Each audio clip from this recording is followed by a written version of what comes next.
Page 5 now, the Holocaust of our time, taxpayer-funded abortions and Planned Parenthood. Video number 8 has been released about the atrocities at Planned Parenthood.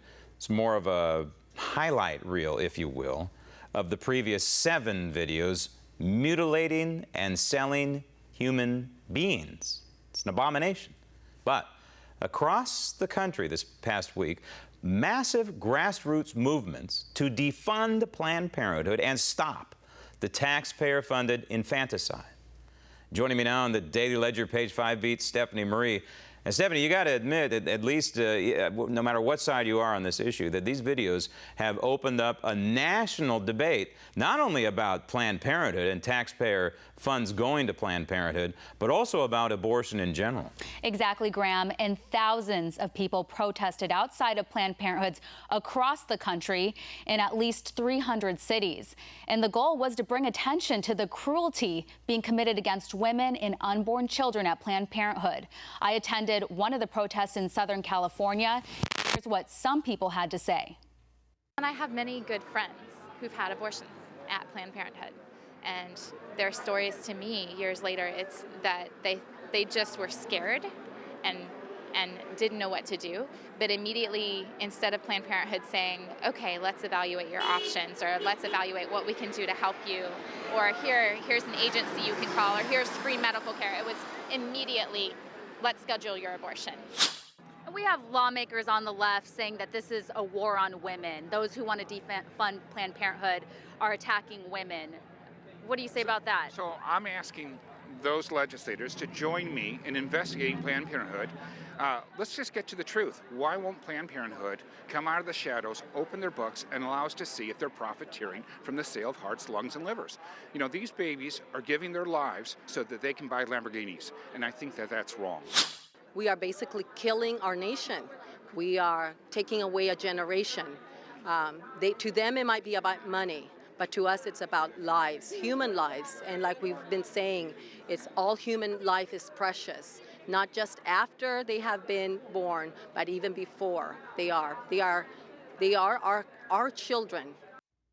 And there were about 200 to 300 people at this location throughout the morning. Seemed like there was a good amount of energy there, and it was peaceful largely, correct? Yes, this was a peaceful protest, but it was an emotional protest. I've been to many protests in my time reporting, and I've never seen one like this. The women that I spoke to were actually tearing up while they were sharing their stories with me. And the state senator that I spoke with said that he was there representing his constituents. He says his office has been flooded with letters and emails from his constituents asking for him to defund Planned Parenthood and for him to call for an investigation. Yeah, and it should be noted that the state of California, the Attorney General, I believe, is going after the entity, the Center for Medical Progress, who's producing these videos. So it's an uphill battle in the state of California, that's for sure. But, you know, this is part of a national debate, a debate that needs to take place, whether it's in California or Washington, D.C. or Florida. And hopefully something can come of this that will at least get Congress, well, off their seats and do something about funding of Planned Parenthood. Because when Planned Parenthood says that it has separate buckets for federal funds and private funding, they're just trying to, make us, they're trying to confuse the American people. And we're not that stupid. We know that they're commingling funds. Exactly. And, you know, Graham, I couldn't leave without talking to the only 2 counter-protesters that were there, and they weren't too fond of my questions. What's the difference between what Planned Parenthood does versus a murderer who murders a baby in the womb?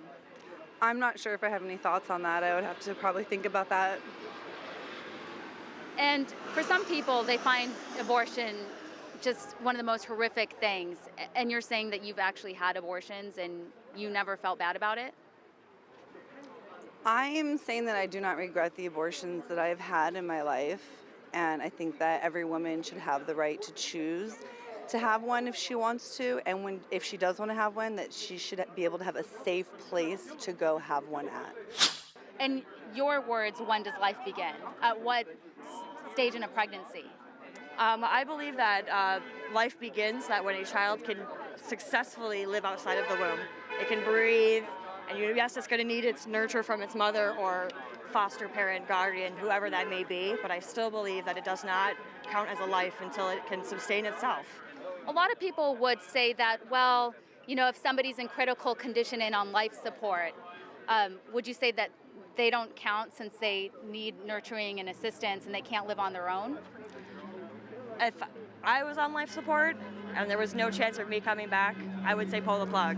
Another problem is I don't believe a that we're child, spending yeah. $500 million on Planned Parenthood every year in taxpayer dollars, and a lot of people don't agree with this organization. Do you think that taxpayers should have to fund this organization? I do. We are funding a war that right now that most of our population does not agree with, but we are funding that beyond the limit of what we are funding this company. Well, you know, a strong military is what gives us the freedom in this country, right? I'm not going to get into that. Now, she hung around for about 2 more questions, but then she abruptly ended the interview. I'm not exactly sure what war she is talking about, but this indeed is a war, because what Planned Parenthood is an abortion mill, and not a single taxpayer dollar should be going to an abortion mill. It's that simple. Well, it's interesting, at the end of the interview, she called me a biased reporter, but I thought my questions were pretty fair and basic. If you're going to be a counter-protester, you should know the issue and at least think of some of the things going on the other side. I was really disturbed and saddened to hear their responses to my questions. When they talk about my body, when a woman like that says it's my body, you can't tell me what to do with it. I just think about that little baby inside the body during an abortion. It's a terrible thing. Steph, thanks. Nice work.